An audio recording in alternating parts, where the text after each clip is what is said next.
Hello and welcome to Getaway Day. As always, I am Mason, he is Gautam, and it is the World Series. Today is not our normal recording day, and by the time you're listening to this, it is not the normal listening day. However, we wanted to kind of do this right, with Monday being Game 7 of the ALCS and then Tuesday being Game 7 of the NLCS. We wanted to wait and do a true preview of the World Series matchup, so therefore we needed a World Series matchup. So we're here today, we're going to get that done, and then tomorrow night, we're going to have some fun.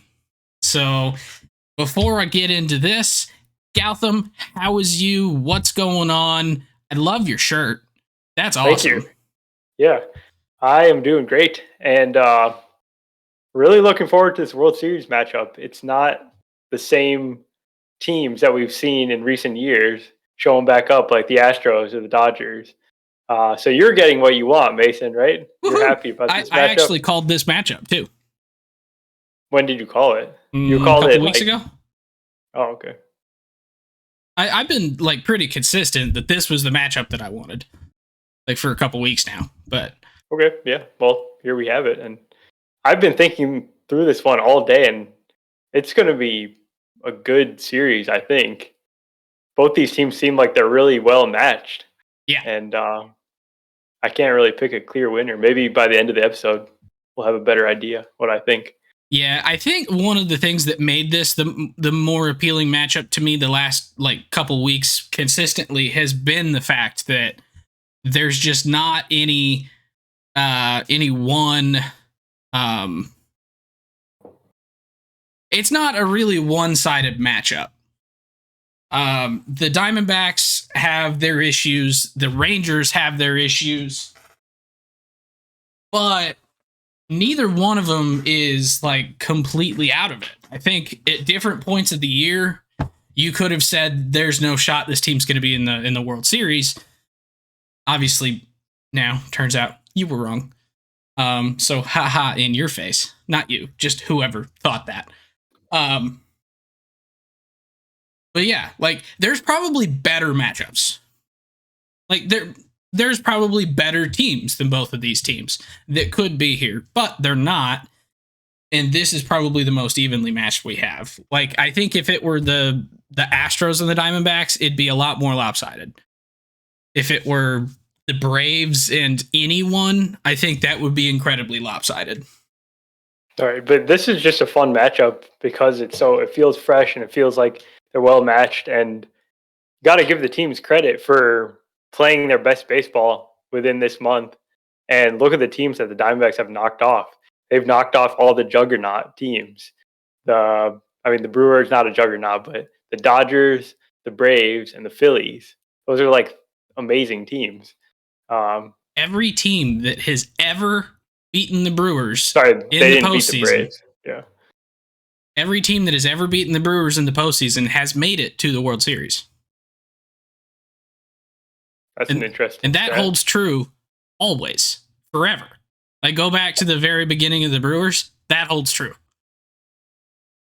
Okay. The times that they haven't got bounced, I mean, obviously, they themselves made it to the World Series. So, which was 1982, I believe. But they've never won the World Series, so if you beat the Brewers, you're good. Correct. I love how I just got a hat change redeemed in the Twitch chat. It was for the Diamondbacks. I put in the Diamondbacks hat, and the very first comment is, wow, look at this dude, completely biased towards the Diamondbacks. Yeah, thanks, DZ. You picked the hat. Shut it. But yeah, this is going to be a really good matchup, and we'll talk a lot about it. But before we do, I think there's a couple things that we probably need to talk about. The first of those is probably the biggest news of the week, probably the biggest news of the last month, other than, these two teams have made it to the World Series. Woo. But Dusty Baker is finally retired. It kind of felt like it was going to happen. I think we kind of all knew that it was his retirement tour, even though he didn't say it until yesterday and then made it official this morning. But Dusty has had one hell of a career. Yeah, insane. And he's one of the most well-respected and liked people in all of baseball, despite having passed through so many different cities and different roles that he's had. And I think he's one of the most universally beloved baseball figures that is like around today, right? Is that safe to say? Yeah, I'd say so. Like, who has anything bad to say about Dusty? Me. Oh wait, no, not me. My bad. I'm mistaken. No, but this man has been around for ever. Like he, as a player, Dusty played with Hank Aaron. Yeah, he played with Hank Aaron. He played for the Braves from 68 to 75. The Dodgers from 76 to 83, where he invented the high five. The Giants in 84, the A's in 85, 86, and then in 88 he went back to the Giants as a coach, then managed the Giants, the Cubs, Reds, Nationals, and Astros. Finally won his World Series in 2022. And I mean, 3-time manager of the year, and he had some silver sluggers. Like, he won some World Series, or he won a World Series as a player. Like, this dude's done it all. Like, yeah, literally, he's done everything you could want to do in ball. He's in the Hall of Fame the moment that he's eligible as a manager, which I think he already is, isn't he? You don't have to be retired for 5 years as a manager, do you? Why not? I don't know. I figured there was different rules because it's not a player. I don't know what the rules are. Well, he's in as soon as he's eligible. So. Yep. But yeah. So congratulations to Dusty. I would say that he's probably the highest profile retiree of the year, and that's including a Triple Crown winner. Yeah, and Terry Francona. Like, there's some big retirements. And Adam Wainwright. He's like last on that list. Though. Shut up. Trevor May. Trevor May's lower on the list. I mean, I love Trevor May, but he's lower on the list than Waino by a considerable margin.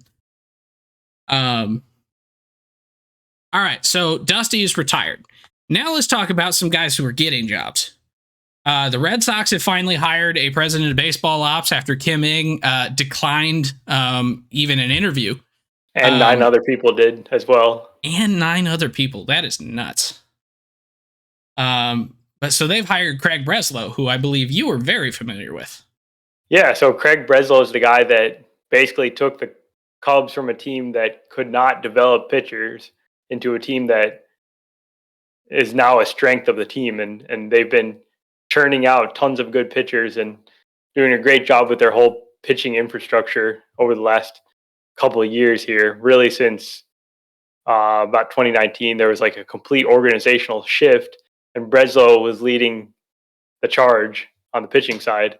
So it was kind of only a matter of time before some team was going to take him as to be their top executive. And it makes sense that the Red Sox would be that team because he actually has like history. He was a Red Sox player. He played with Alex Cora in 2006 for the Red Sox. So he's already got a relationship with the manager that he apparently has to keep because they already have guaranteed that Cora is going to be back for this upcoming year. So I think it's like a good hire from everything that I know about Breslow.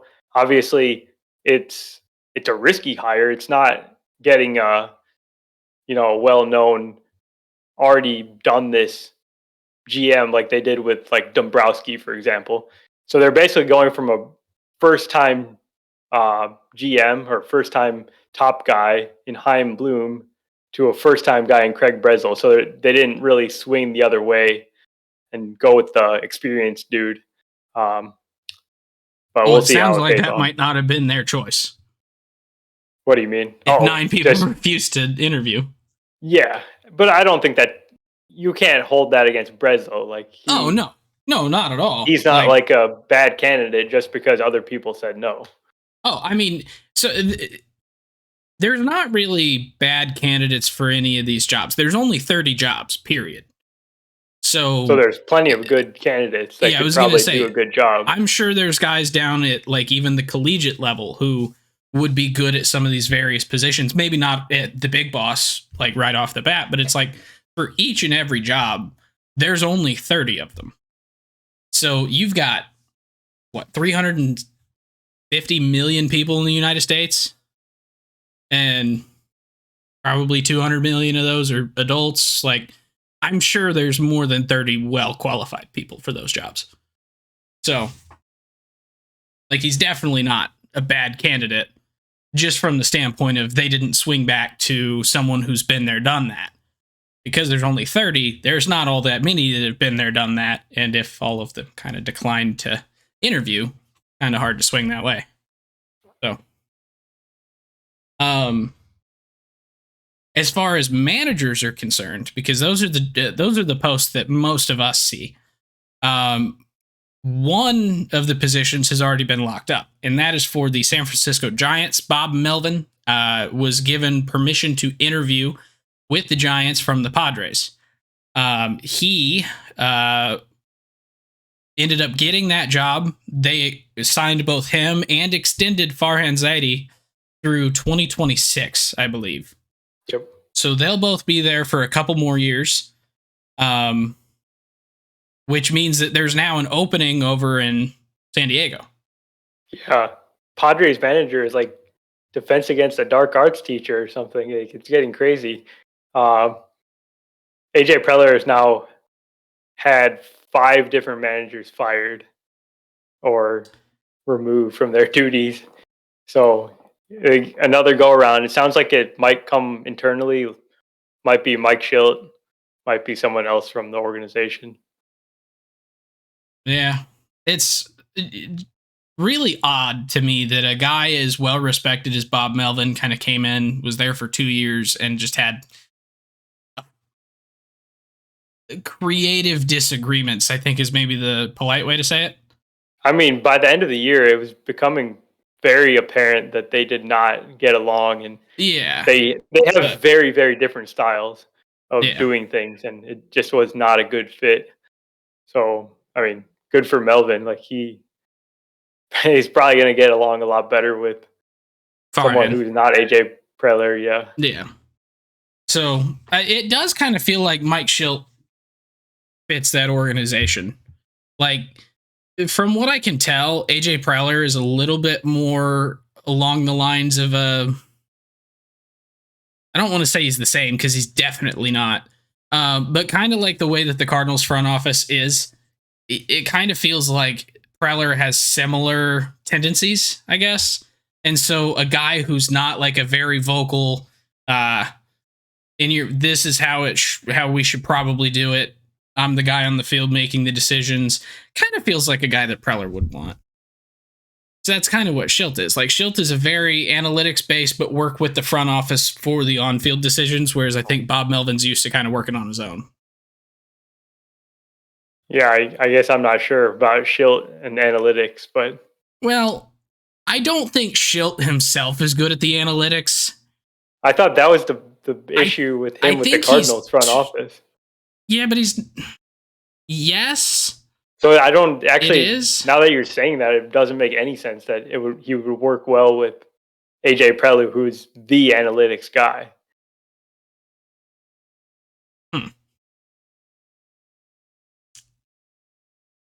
You make a good point. So I don't know. It'll be interesting to see who they end up hiring. Yeah.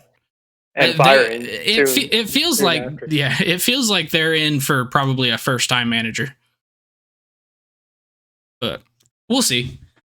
And then we do have 2 other guys who are interviewing for jobs. So former Brewers manager Craig Counsell is now interviewing with his former boss, David Stearns. We can't say he's former, right? Like, he doesn't have a contract. But he's not gone. Well, no, but he doesn't have a contract. So as of right now, he's still former. I wouldn't say that. I would say he's the manager until he's not employed by them, though. His contract is up. His contract's up at the end of the World Series. So he's got a week. So he's the manager of the Brewers. All right. Well, the almost former manager of the Brewers. If that's Craig the terminology Counsell. you want to use, go for it. I think he's gone. I don't think he's going back to the Brewers. Like, yeah, the fact that they are bringing him in for interviews in other places, which doesn't surprise me based on how he was talking near the end of the season. And there's going to be plenty of other teams. I think if he would be smart to go take a lot of other interviews and see what's there for him. And I mean, honestly, the best candidate available. Counsell in Cleveland. Counsell in Cleveland. Counsell in Houston. Like he would fit any team perfectly. He's a great manager. But it definitely feels like he's done in Milwaukee, because it feels like Milwaukee needs a scapegoat at this point. Like, they keep making it to the postseason, and then they do nothing. And like, he's a great manager, but there's a point where it's like the fans are going to be yelling enough, and maybe that's not the biggest problem for the Brewers. But at some point, they're going to be like, well, you can't get us any further than this, so we're going to go try and find someone who can, even though it's not his fault. Yeah, I was going to say, that's very faulty logic, because he's the reason they got that far. He's a huge reason. Yeah, I agree with you. But that's not how everyone thinks. Like, at some point, to protect their own job, they're going to throw someone else under the bus. And right now, it feels like it's time to throw Craig Counsell under the bus, because he's been there for a very long time.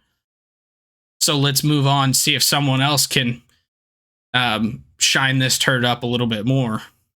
Yeah, I mean, there's a very good chance Steve Cohen says, hey, Craig Counsell, would you like to be the highest paid manager in MLB? And he'll say, you know what, that actually sounds pretty good. And he'll probably build me a better team than the Brewers typically do. So Counsell's interviewing for the Mets. On the other side, Andy Green, former Padres manager. Sensing a theme? I am.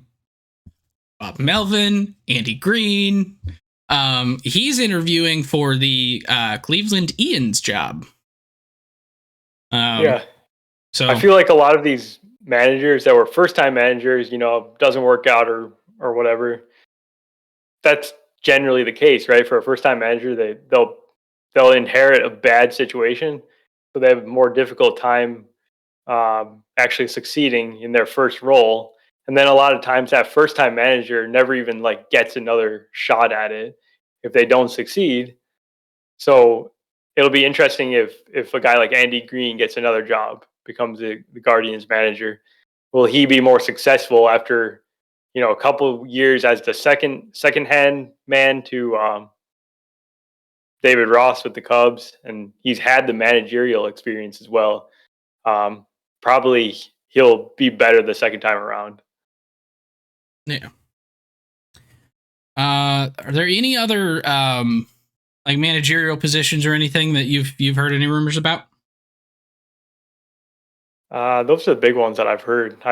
What other teams are missing him? I mean, now the Astros are now looking for someone. Yeah, so the Astros are looking for somebody. The Padres are now looking for somebody. The Mets and the Guardians. Yeah. Yeah, and you're thinking the Brewers as well. Yes, the Brewers as well. Because, I mean, either way, they either need to sign Craig Counsell, which if they're letting his contract get this close to expiring, it really feels like they're moving on. Because they would have extended him already if they wanted to. So, unless he said no, at which point he's planning on leaving. Yeah. So, the one other thing that I wanted to mention, but we probably won't spend a whole lot of time on this, is the draft lottery odds for 2024 came out today.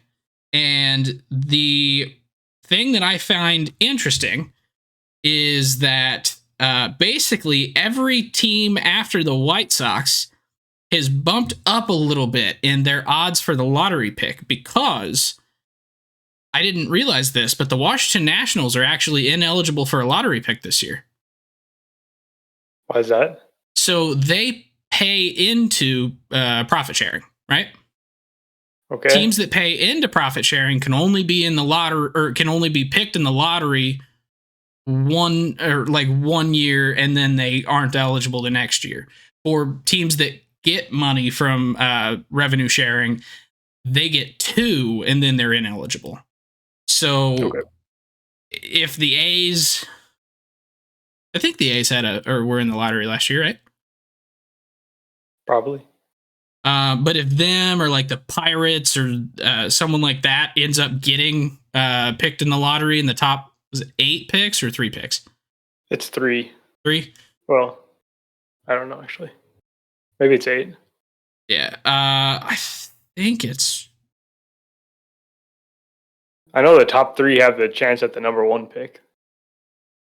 Well, so everyone who doesn't make the playoffs, the top 18, all have a chance. Sorry. I meant they had the same chance, the highest chance. Yes, they have 18.3%. The White Sox then have 14.7%, the Cardinals 8.3%, Angels 6.1%, and everyone else is below 5%, with the Nationals being at 0. So that'll be an interesting thing to watch here for the next few years, and see how that plays out. Because this is the first, I mean, it's only the second year we've had a lottery, so it's the first time we've seen someone be ineligible. So then they'll be eligible again in 2025? Yes. Okay. Yeah. Assuming they suck bad enough to be down there, but it's every team outside of the postseason. The highest the Nationals can pick next year is actually 10th. So, yeah. All right. So I think that pretty much covers everything in this week in baseball. So what do you say we talk about the, I was trying to think of what the French word is. Creme, something de la creme. Okay, let's stick to English. The cream of the crop, the final thing. The World Series, the big kahuna, the big cheese. The Fall Classic. The Fall Classic. The fight for the pointy trophy with all the sticks. Yeah, that's what we're going to call it. That's the official name. I like that. World Series. The 90-72 Tejas Rangers versus the 84-78 Arizona Snakes. It is, as we mentioned up at the top of the hour, a very, very intriguing matchup. We have, I think, the highest scoring team in the American League. I believe so. The highest scoring team in the American League versus one of the youngest teams in the major leagues in Arizona. So it's going to be fun. So some fun little stats that mean absolutely nothing, just real quick. So Texas, I said they were one of the highest scoring teams. They actually had a plus 165 run differential. Arizona, on the other hand, had a minus 15, which I heard someone say this earlier. I don't remember who the other team was, but they are only the second World Series team in history to have a negative run differential in the regular season. That sounds believable, and it makes sense with the expanded playoff field that teams that are kind of hovering around 500 are going to make the playoffs, and they really started scoring runs at a rapid clip when they reached the playoffs, which is what got them to the World Series here. Yes, they did. So I said this is a really good matchup, and then I said 165 versus minus 15. That seems like a 180 run spread. So these teams should not be a good match at all. So why are they? What is maybe the biggest? What is the one thing that you could point to that you think is the biggest reason that these two match up really well? Well, I think the biggest reason is that both teams actually have a lot of star power. The Diamondback star power is not known, but these are guys that could be household names. And it's because of this postseason, because of the World Series run. Corbin Carroll, he's where you have to start the conversation. He's a superstar. If there was one reason I could point to why the Diamondbacks were in the World Series, why they made it this far in the season is Corbin Carroll. He leads the team, and I would like to throw in a 1B right there. Ketel Marte. Yeah, he's absolutely a star as well. Maybe not on the same level as Corbin Carroll, but had a great season. He's been a great player in the past, and now he's got that national stage, and he's been awesome in the playoffs too. But they've got other guys behind him too, like Zach Gallen, Cy Young candidate this year. Gabriel Moreno is another guy who he was probably not known to most baseball fans before this postseason, and he's been nothing short of great. And that's on both sides, defense and offense. He's just continued to put together amazing performances night in and night out. Absolute beating, I might add. Yeah. That dude has been beat to hell and back in this postseason. His growth in just the second half of the season and the playoffs has been amazing to watch, because he kind of struggled in his first half of the first season. And then now, heading into the World Series, he's batting right in the middle of their lineup, batting 3, kind of like Evan Carter on the other side. It's like these are just rookies, and they're trusted to be middle of the order bats right away, basically. And then on the other side, you've got Corey Seager. You've got Adolis Garcia, who kind of took the stage 2 years ago, I think, and started his breakout. Or was it last year? 21 was his first full season where he kind of broke out for the Rangers. Then he built on the season, and now he's built on it once again, and he just continues to get better and better, and absolute superstar at this point. Yeah, and then you've got Marcus Semien, who has not really been as big of a factor in the postseason so far this year. Plus their own young guys in Jonah Heim and Josh Young. These guys, Evan Carter, who came onto the scene pretty late this year and has been outstanding. So let me ask you this, because both Evan Carter and Ketel Marte have some just absolutely mind-boggling streaks going on right now. Evan Carter has been on base in all 12 postseason games this season, which is his entire postseason career. Ketel Marte has had a hit in all 12 games this postseason, plus in his 4 postseason games back in 2019, giving him a 16-game hit streak for his postseason career. Now they're going head-to-head. Neither one of them looks like they're going to stop anytime soon. There's no statistics you can use to back this up. But which one do you think lasts longer? Do they both continue throughout this entire World Series? And we'll never find out who's going to have the longer streak. I mean, obviously Ketel has a 4-game head start, but I'm going to go with Carter. I just feel like his plate approach is so good, and he's just, I don't know, something about him. He just seems like he knows exactly what he's doing up there, picks his spots to take big swings, but otherwise he's more than happy to take his walks, and just that's the reason Bochy has him batting number 3. It's like this guy has an approach of like a Corey Seager, or actually better than like a Corey Seager, who's more aggressive. And it just impresses me that he's played 23 games in the regular season, and now the 12 in the postseason, and that's it. He was not even supposed to be part of the big plans for the season. He was an injury replacement for Adolis Garcia when he got hurt in September, and he just ran with the job after that. Yeah, although I would point out Ketel Marte has pretty, at least right now, pretty similar skills at the plate to what Evan Carter's doing. Like, he's able to put the bat on the ball and make good contact on. He's being selective on some of the pitches he's taking swings on. Because I mean, like, and Evan Carter has also, at his 12-game on base streak, 11 of those or hits. He only had one day where he didn't have a hit. He took a walk that day. So that's how he got there. But like both of them are just, they're putting the bat on the ball consistently. And they're doing it enough that they're doing damage, putting it in play, getting on base. So, like, honestly, I don't know which one's going to end first. I kind of feel like Evan Carter's might. I feel like Ketel's got like a solid 3 more games before he misses. And I think Carter,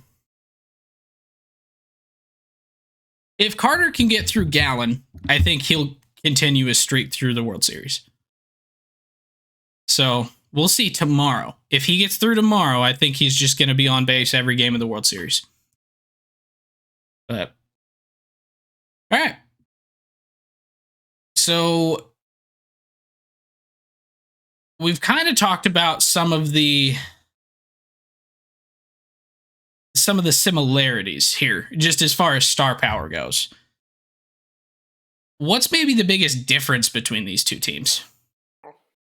Other than the obvious in experience. I wasn't going to go there, but I think the biggest difference on paper, and it may not matter in a short series, as we've seen in the postseason, is offense versus offense. You have to give the edge to Texas because top to bottom, they have a better lineup, and it's not really debatable. I mean, that could not be the way it plays out in the series, but if you look at the bottom of the lineup, for Texas, you're talking about Jonah Heim, Mitch Garver, Josh Young, Leody Taveras. Those guys are all above average hitters. Some of them are, have really excellent skills, like Garver with the power. Jonah Heim's been really good this year, and Josh Young, he would not be a number 8 hitter on most teams in the league, yet he is for Texas.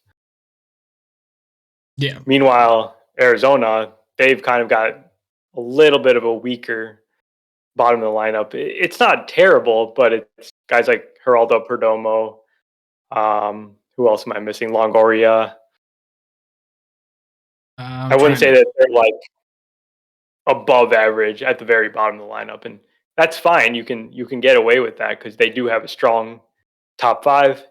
And those same guys that are weaker are really only weaker when you look offensively. Like defensively, both Perdomo and Longoria, still at 38 years old, are really good defensive value guys. Like for a 38-year-old, Longo can still move, still get the balls. Not what he was when he was 24. He's still good. And so you can kind of stomach those guys not being quite as good.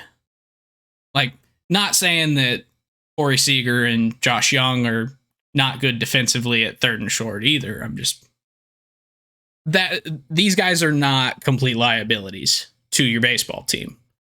They're just not as strong offensively.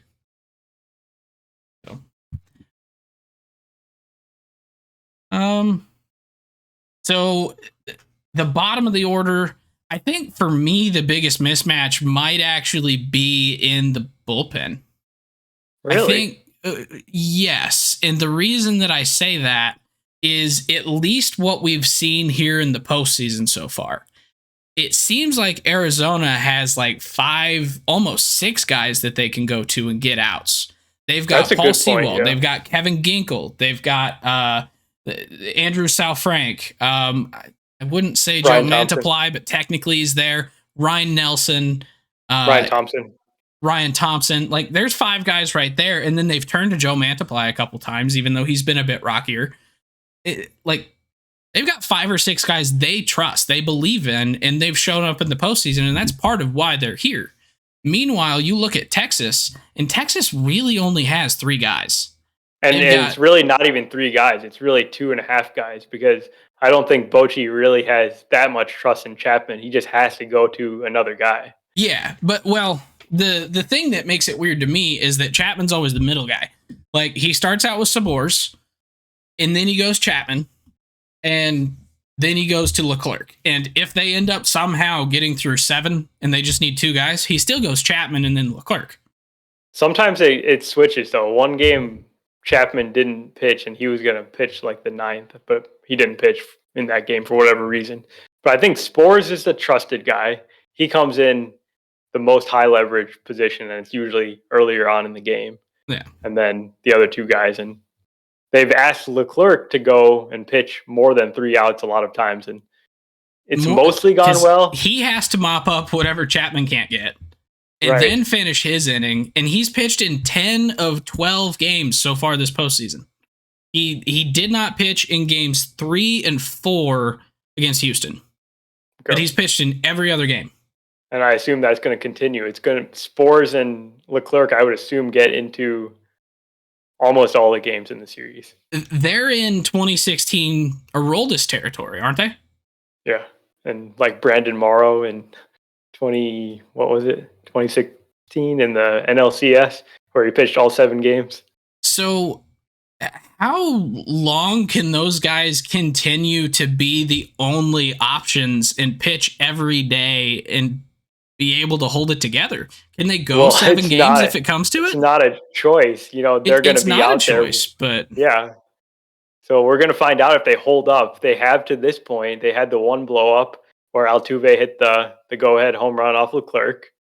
I think the same could be said really about the Diamondbacks bullpen, though. They're not the strongest. They've got a couple, I would say, better guys. I think Sewald and Ginkel are really good. Yeah. But beyond those guys, they've just been somehow holding it together. They could fall apart just as easily as Texas could. They could, but I think the benefit there is that at least there's some trust to some level in some of these other guys. So I agree with that. If it comes to it where you have to put a guy in higher leverage, he's not going to be coming in completely cold, hasn't pitched in 2 weeks, and going, you don't believe in me here. You just need an arm. Like, these guys have been pitching. Torey Lovello has been putting trust in them, letting them get through some tough outs. And I mean, they've had to cover a lot of innings, admittedly. Yeah, that's the thing that I was going to bring up. The wrinkle that maybe evens it out a little bit is that the Diamondbacks only have 3 starters. So the 4th game, they'll either have to go back to Gallen on short rest, or they'll have to do the bullpen kind of situation like they did. They've done a couple times now in the postseason where, you know, they only have Gallen, Merrill Kelly, and Brandon Pfaadt. They have to use a bullpen game for probably game 4. Yeah. So I get where you see that maybe that's not the biggest mismatch because they're asking for a lot more innings, so they need a bigger group. But at the same time, it does, to me, kind of feel like that might be... Because, I mean, in Game 7, Texas was able to go and turn to Heaney. They were able to turn to Montgomery out of the bullpen. And that's because it's the last game of the series. If you lose it, you're done for the year. So you got to. But, like, they've got Dane Dunning, who's pitched 3 times? Yeah, he's not trusted at this point in time. And even a guy like Scherzer, he also is probably not going to go deep into games like he did not in both his 2 starts in the championship series. So from that perspective, yeah, I think I'm on board with what you're saying. I think, I would give the edge to the Diamondbacks bullpen. Yeah, and like I just pulled up the roster resource here for Texas again, and it astounds me the number of guys here that I've not seen pitch yet. Like, John Gray has pitched 1 inning. Yeah. Chris Stratton, Will Smith has been and Martin missing. Perez and Will Smith. Yeah. I've not seen any of those 3 pitch at all. Have they? They have. Every pitcher has pitched that's on the roster, but most of them have pitched like 1 or 2 games, while Leclerc, Chapman, and Spores have pitched almost all the games. Yeah. So.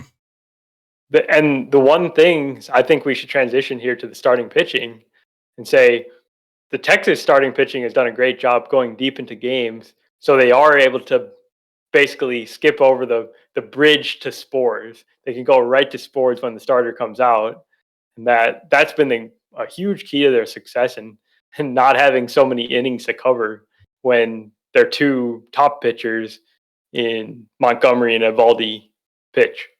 Yeah, that's been huge. And Montgomery, we kind of all knew coming into the, and we've talked about this multiple times over the last couple episodes, but sorry. Monty didn't really surprise us. We kind of knew what he was. We kind of had trust in him. He pitched well at the end of the year. He's continued that through the postseason, and he's been their ace. Except he hasn't. He's kind of been their number 2, where we thought he'd be the ace. Somehow, some way, Nate Eovaldi found his 2018 form, and he's back. And he's been astounding in the postseason so far. Through, 4 starts? Does that sound right? Yeah, that sounds about right. I think, he would have started one in each of the first 2 series and then 2. Okay, 4 starts. He has pitched 26 innings to 2.42 ERA with a 9.69 Ks per 9. Just to compare that to his overall season stats, that is 1.5 more strikeouts per 9. It is 1.2 runs less. And meanwhile, like, it's not a BABIP thing either. It's not that he's getting lucky or getting unlucky compared to the regular season. His regular season BABIP was 271. His postseason 275. Like, he's not really getting lucky right now compared to what he was. He's just more effective and he's getting the results because of it. Yeah, so, I think the biggest thing with him is health. I think when he first came back from the injury, he was still fighting it, and now he seems like he's back to health. He's throwing hard again, and guy seems to step up in the postseason moments like he has his whole career to this point. And it's kind of interesting that he got picked for Game 1 because that tells me they might be trying to line him up for Game 7 and Game 4 too. So he's the guy. Yeah. So it's going to be interesting to see if he can continue on doing what he's been doing, and him and Monty, because they've got 2, maybe 3 more starts on the year. Do they have enough left in the tank? They could come out, keep firing, keep going 6 innings, 6 2/3, and carrying this team for whenever Scherzer and Heaney come in to start. And they potentially can only go 3, 4 innings, 5 innings, and they need to cover some more. So, yeah. Meanwhile, on the other side, the Diamondbacks are really, really, really glad with what they were able to get from Brandon Pfaadt here in the NLCS. He had 2 starts in the CS, and both of them were pretty lights out. Like, they only let him go through the order, I think, twice. Yeah, that's basically what he is at this point. So Brandon Pfaadt's getting a ton of hype at this point, but we have to remember he's not a superstar at this point. He's a guy that's going to go through the lineup 2 times, and he's done exactly what his manager has asked him to do, and they need that if they're going to win the World Series. Yeah, he feels like a big key. And it seems like he's finally starting to figure out a second pitch, which has kind of been his biggest problem for most of this year, is the only pitch that he's always been able to go and get some effective use out of was his sweeper. And it seems like now he's starting to get a little bit more oomph on his fastball, and that's been helping set up the sweeper to become the wipeout pitch it needs to be. He's got like a separate slider. I think the fastball's still bad, but he makes it work. It's been better. It's been better enough that the sweeper is now an effective wipeout pitch. And I don't know if you heard about this, but he actually talked about a change that he made. He's now setting up more on the first base side of the rubber, and that's always something that you can point to. You know, pitcher has to make a change for things to start going differently a lot of the times, and yeah. Maybe that tweak. Did he make that between his start at Milwaukee and his start in? He made it earlier when he was having better starts in the regular season. In the regular season, yeah. Okay. But then here in the series against Philly, he pitched 9 2/3 innings, 5 2/3 in the first game, was absolutely dominant, 9 Ks. Then in game 7, right? Yep. Yeah, game 7. He ended up pitching 4 with 7 Ks. Like he looked really good, and they really need him to step up and do that yet again. Mm-hmm. Two more times, actually. Potentially. Yeah, it might be game 3 and game 7, unless they decide to do a Gallen in game 1, 4, and 7. So that's always the question. It could be game 3, game 6. Because if they really don't have anybody and they don't want to go to a bullpen game, they could try and just ask everybody to go on short rest for that last time through. That's true. Yeah, it'd be their last turn of the season, no matter what. So I don't think that's out of the question. They could get through this with just a 3-man rotation, and then just have the bullpen there to cover innings if they need it. Yeah. So what about Zach Gallen though? Zach Gallen has not looked really like himself in the postseason. He's been a little bit shaky. So maybe he's not even the guy you want. It depends on what happens in game 1, almost like to determine the rest of the series, what you're going to do. Yeah, and Merrill Kelly's kind of had the same issue, where and really the only like big blow-ups that I could think of for both of them were the games that they pitched in Philly. Game 1 and 2, yeah. Yeah. And those were like the really only big blow-up games, and I think part of that was they couldn't hear the pitch comm. They couldn't, there was a lot of things with the environment there that I think threw off that team altogether. Hey, Merrill Kelly figured it out by game 6, right? Yeah, he figured it out by game 6, and Brandon Pfaadt was able to figure it out for game 7, even though he didn't pitch in it the first time. So I'm not completely, wouldn't be completely ruling out the fact that it was that game, and that Gallen is going to be good tomorrow. He's going to be back to his usual self. He won't be as rocked. Do you have Gallen's starts handy by any chance? I can. I have to do it through MLB's website because I found out that Fangraphs doesn't like to do postseason game logs. Really?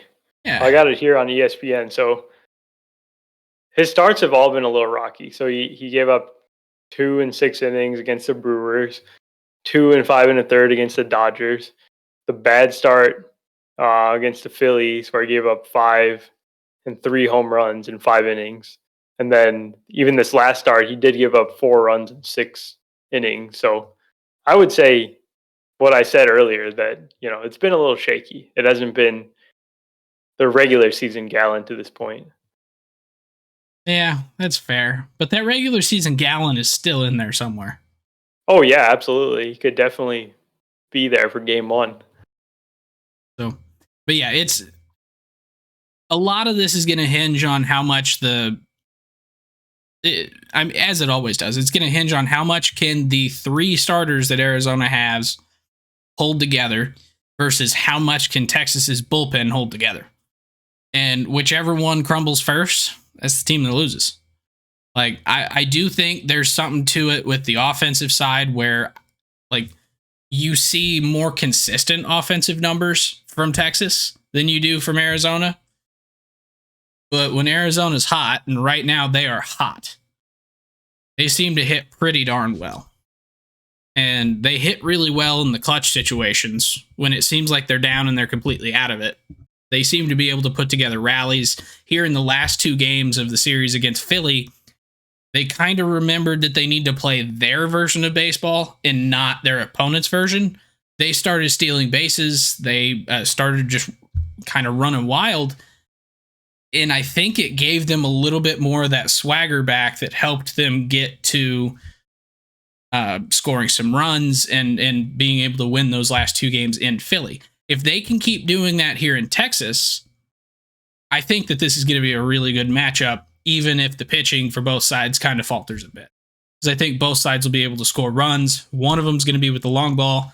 The other one's probably going to be some manufactured baseball, plus an Alek Thomas home run, because I think he's a superstar, and we just haven't talked about him yet. Yeah, we haven't talked about him, but I think the Rangers, they're also coming in hot. They completely like outclassed the Astros there in those last two games, just like the Diamondbacks did with the Phillies. So both teams are riding high, playing confidently. Yeah.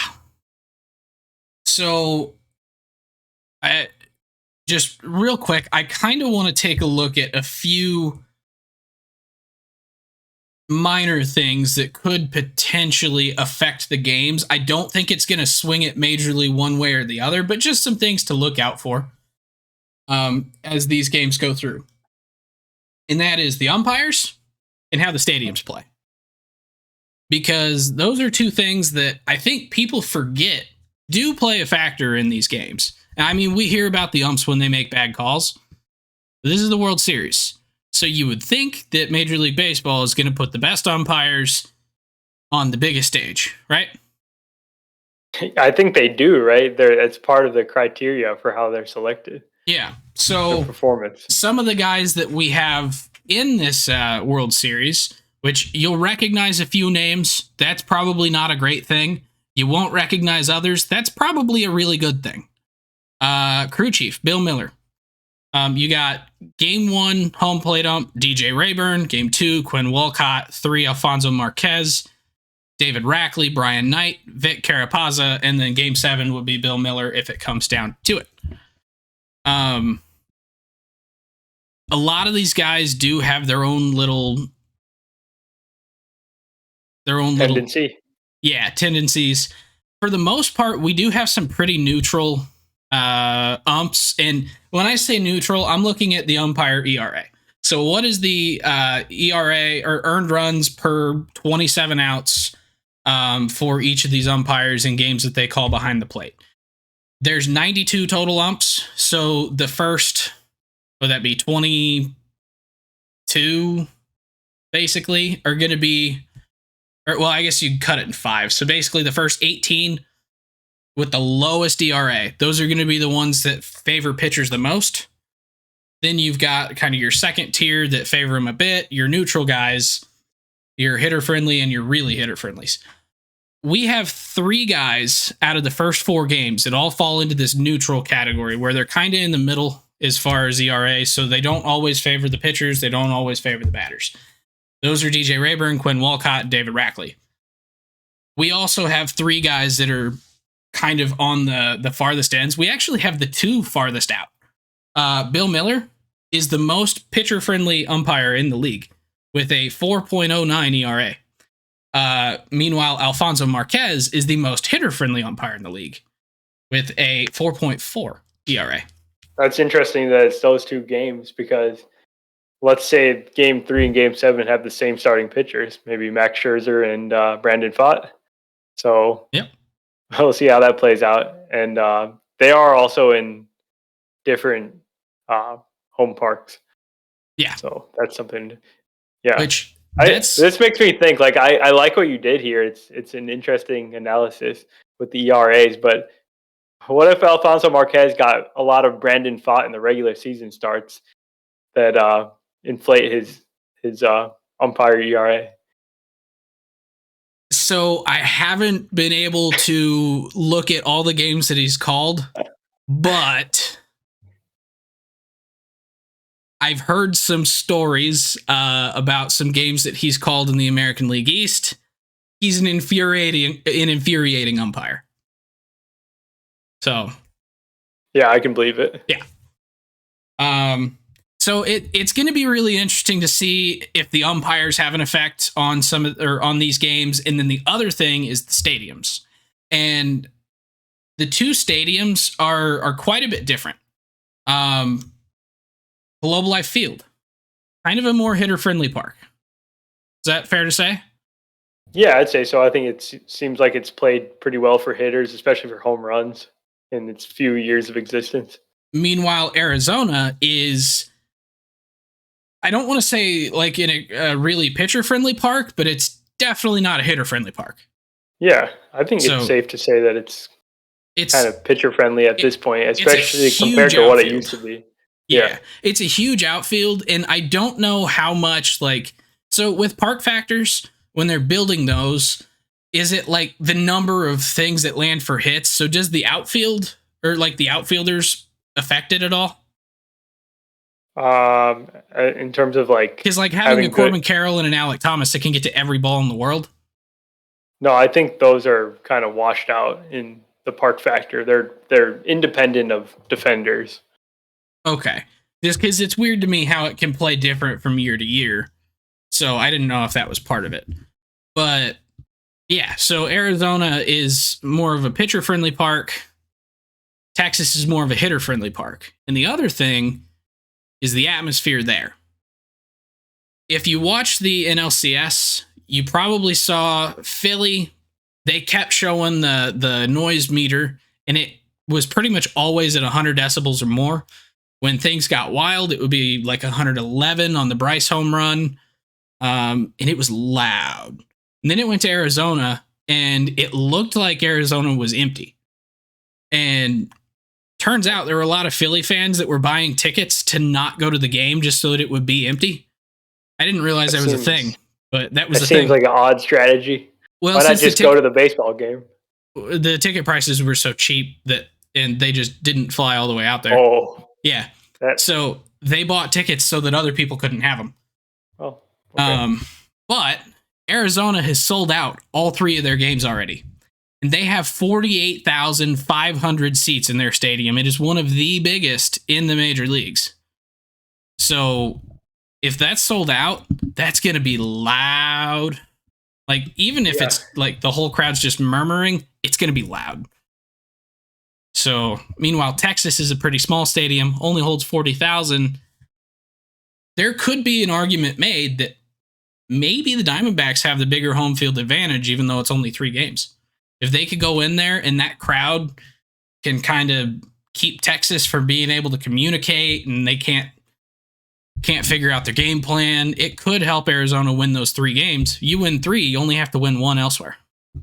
Yeah, it's going to be interesting because no one ever says those rowdy Arizona Diamondbacks fans or those super loud Rangers fans. That never happens. So maybe there's no advantage like that. I'm looking at the park factor here, and the home run difference is the biggest. Just like the teams, the Rangers' big home run hitting team, they actually play in the 6th best ballpark for hitting home runs, while the Diamondbacks play in an incredibly unfriendly environment for hitting home runs. They're like bottom of the league, tied with like the Coliseum and Oracle Park, and just a little bit better than PNC and right on par with like Kauffman Stadium. Like this is one of the worst places to hit home runs now.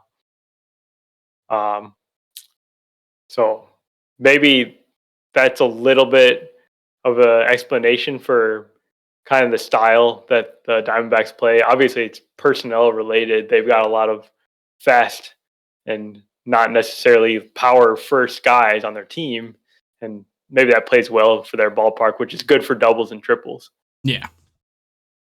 So, and I think the one other thing that I want to look at before we kind of go back and I ask a couple more series specific questions here is just the fact that you said you never hear about those rowdy Arizona fans or those raucous Rangers fans. We're going to coin that phrase, raucous Rangers. I like that. Tweet that. Do it right now.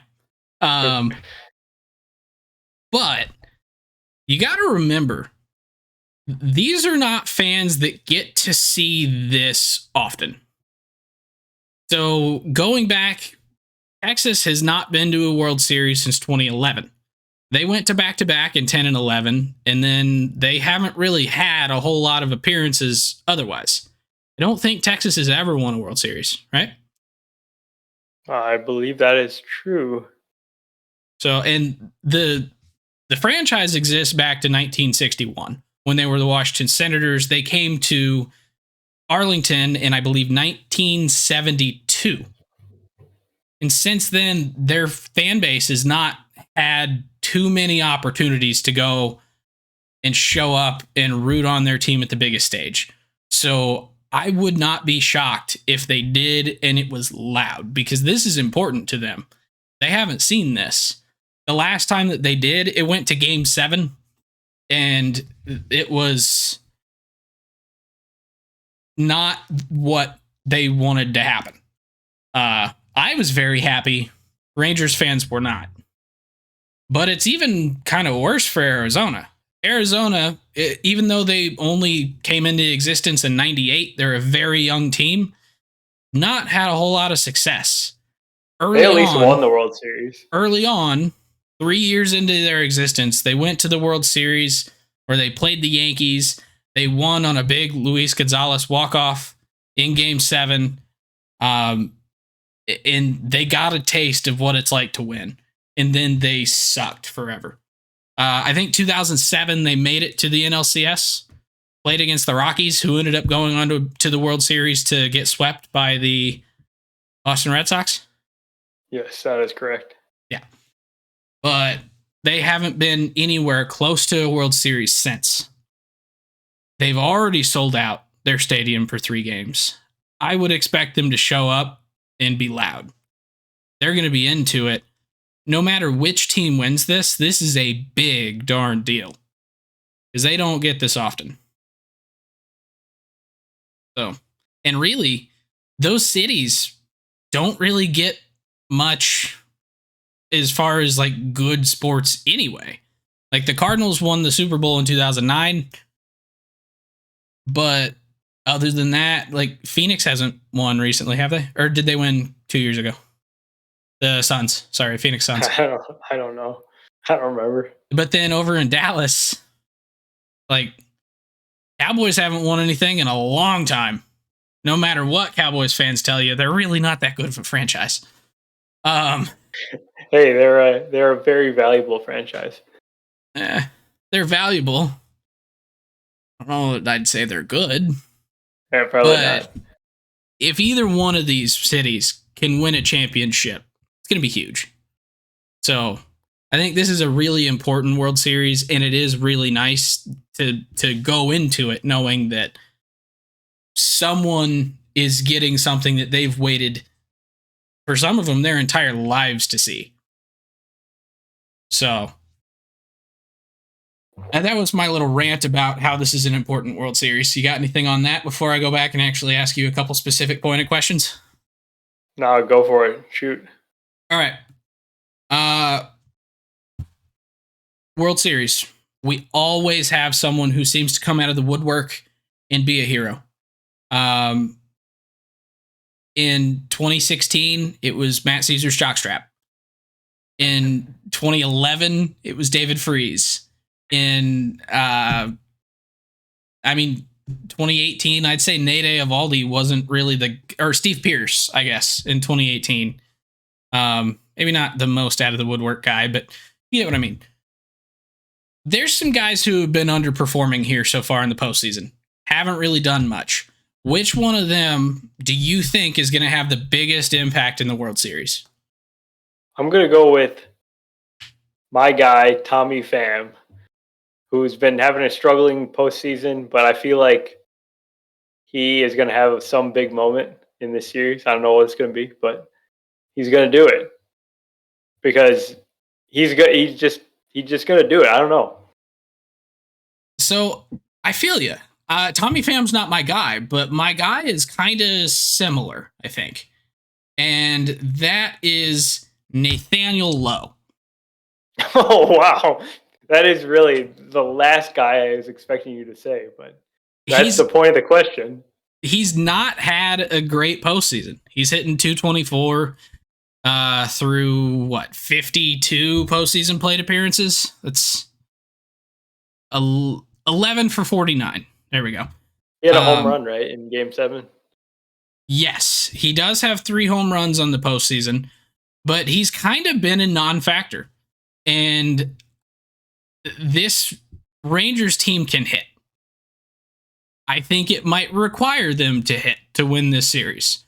I would think so. What? I would think so. Yeah. But I think that Nathaniel Lowe is going to go off and he's going to have a pretty darn good series. I'm actually expecting 2 home runs and a 400 average in the series. Okay. From Nathaniel Lowe. How about our friend Adolis Garcia? How many home runs he going to hit? Oh, God. All of them?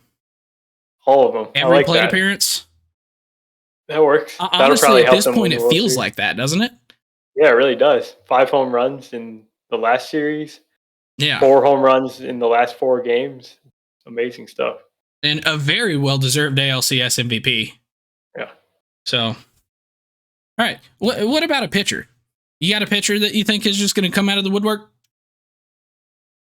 We kind of know all the pitchers, and we have good expectations Cody for what Bradford. they're going to do. If Cody Bradford's pitching big innings and he actually does well, then good on Bochy, but I don't see that happening.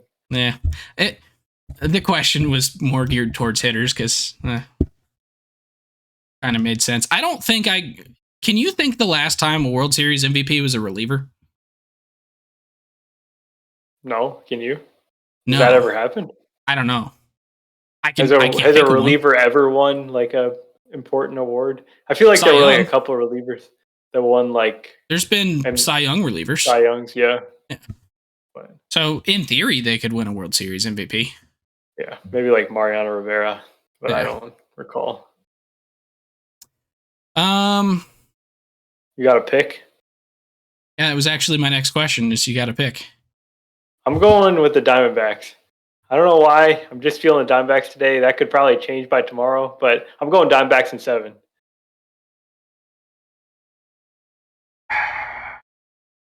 I don't like that I'm going to do this, but I'm going to do this. Partially just so that we're at odds and we can say, ha, I was right. You were wrong. Yeah. Ignore the hat that DZ told me to put on. It's going to 7. The game, the deciding run of the game will be scored in the 6th inning of the 7th game by the Texas Rangers. Nathaniel Lowe home run. 6th inning, game 7. Write that down. You should do it. We'll see if it happens. All right. So, curious to know all you guys' thoughts. So, let us know on Twitter, on Instagram if you want. I'll have to figure out how to make a post that people can comment on. Not very good at Instagram. I'm barely good at Twitter. Let us know your picks. Who is the unsung hero of the World Series? Or is there not one and it's just going to be the same guys that have been dominating so far?